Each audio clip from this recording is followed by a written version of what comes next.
Sophia. I'm a Zambian registered theatre nurse currently practicing in the United Kingdom, London to be specific. So today I'll be sharing my relocation process, or rather my relocation journey, and some costs which were involved in my process to come to the UK. So last year in 2022, my friend and I decided that we should start studying for the IELTS. That's the International English Language Testing System, which is offered by British Council. The exam that you have to take if you are supposed to go and study or work in an English native speaking country. So we took our IELTS exam on 26th March, and on 9th April we got our results. Both my friend and I had cleared at first attempt, and that is what we had always prayed for, that we should not go and write for the second time. Yes.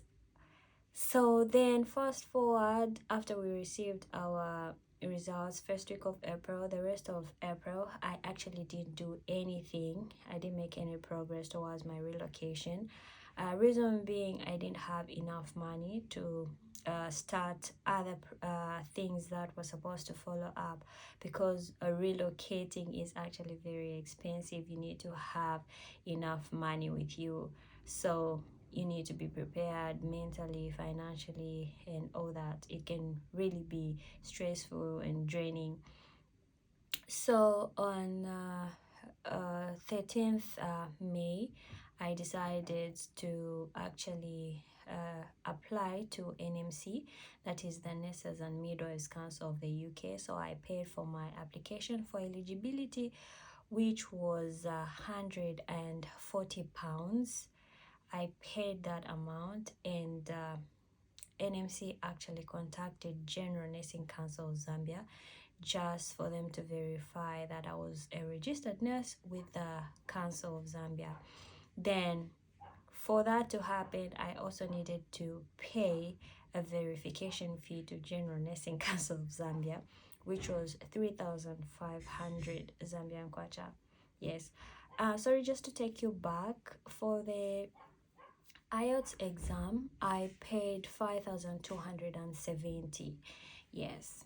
So after I paid my verification fee and my application for eligibility fee, then the Nurses and Midwives Council of the UK then later sent me an email to invite me to go and have to sit for their theory test, which is called competency-based test, the CBT exam.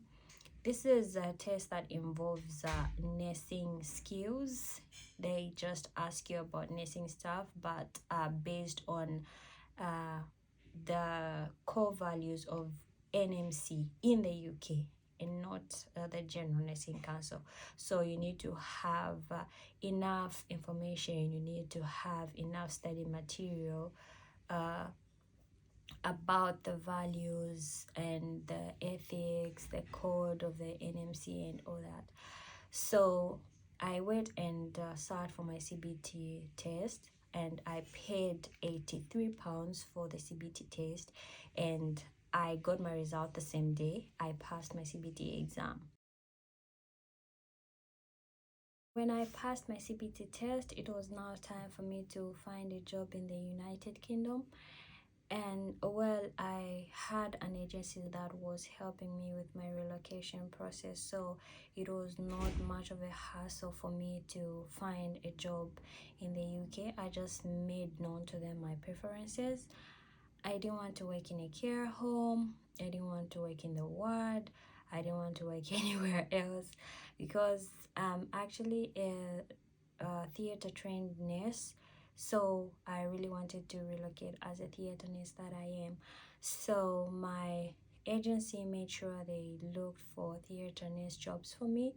The first one that they found was in Oxford, and I quickly went to Google, tried to find out more about Oxford, what kind of a place it is, but then there was nothing that was actually impressing me about the place, so I said no to that job. I didn't actually even do the interview, I just turned it down. Then they looked for a second job for me, which was in London at a hospital, and I didn't want to be at a private hospital, so this was in the NHS, yes, which is the National Health Service. So they found me a theater nurse job, and I tried to research a little bit about London, and every information that I was getting was just amounting to the fact that London is an expensive place. If you go to YouTube, every nurse on YouTube would say, stay away from London, stay away from London. So I said, well, let me risk it. Yes. So fast forward, they arranged for my interview with this NHS trust, and I did my interview. 2 days later, I got my response that I had the job. I was very excited. It was a dream come true. It's one of the big hospitals in London, and I was very much happy that I'm going to relocate as a theater nurse. And then they started processing my care sponsorship. For you to apply for your visa, you need a care sponsorship from your employer. So I received my care sponsorship. Well, NHS doesn't take long for their care sponsorship, I don't know why, so it came out very quickly. And now I was onto my visa application. That was mid-July. I applied for my visa. I went for my biometrics appointment at the visa application center, and everything was done. And end of July, I think that was the last week of July, I got a mail from the visa application center saying my passport was ready. I went to pick it up on 2nd August, and my visa was ready. I was ready to travel to the United Kingdom. So I was just waiting for my employer to book my air ticket so that I could leave Zambia. Then my employer takes employees in intakes, so they do not actually want people to come one as an individual, so they take in bunches so that when you come they arrange you as a group. Yes, so that was the waiting period that I had from last week, the first week of August to the first week of September. So finally the day arrived that I had to leave Zambia. Finally, I had mixed emotions. It was so exciting for me. I was going to get on a plane for the first time. Yes, I was leaving the country. I was going to London. Very exciting. I was feeling so happy. I was feeling so sad. I'm actually a mom and a wife. I was leaving my husband and my children. I was leaving my mom, my dad, my sisters and my brothers. It was so very emotional, but at the same time it was so exciting. This experience was epic. Then I left Zambia on 7th September, and I landed in London on 8th September.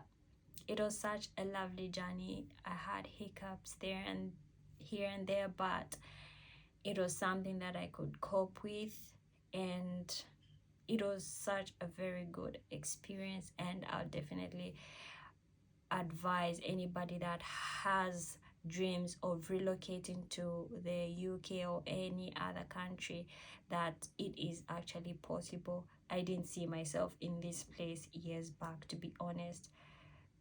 The first time that I heard about nurses leaving the country to the United Kingdom was in 2018, I think just a year after I started working as a nurse, and a colleague of mine shared with me that. And after I heard about the IELTS exam and what is involved, the amount of money that you need, I was so discouraged. I said I was not going to ever manage to do anything like this. Like, it's just not one of those things that I can manage to do. But then in 2022, I just went full force with it. I said I can do anything as long as I'm positive, as long as I'm determined, as long as I put my all in this, I can manage to do it. And here I am. Started my process in March, and September I landed in London, and this is March. Yes, this is March. I've been in London, coping, thriving, surviving, and I do not regret the decision that I made to relocate to live Zambia. I do not regret. The only thing is I'm missing my kids, and I'm very sure that I'll see them very soon. They'll soon join me by God's will. Thank you so much for watching this video, and if you have any questions about relocation, you can just pop them in the comment section. I'll have time to reply to the questions. If you want to have more information, just let me know what you want me to talk about. I'll be here. I can make a video about that. And also I'll be just talking about my life in general as an immigrant here in London, and so far it has been good. My workmates are very helpful, very supportive, very welcoming. My work is not stressful, and I really enjoy being here. So please don't forget to subscribe so that every time I post a video, you're one of the first people to be notified and you cannot miss any of my content. Thank you so much.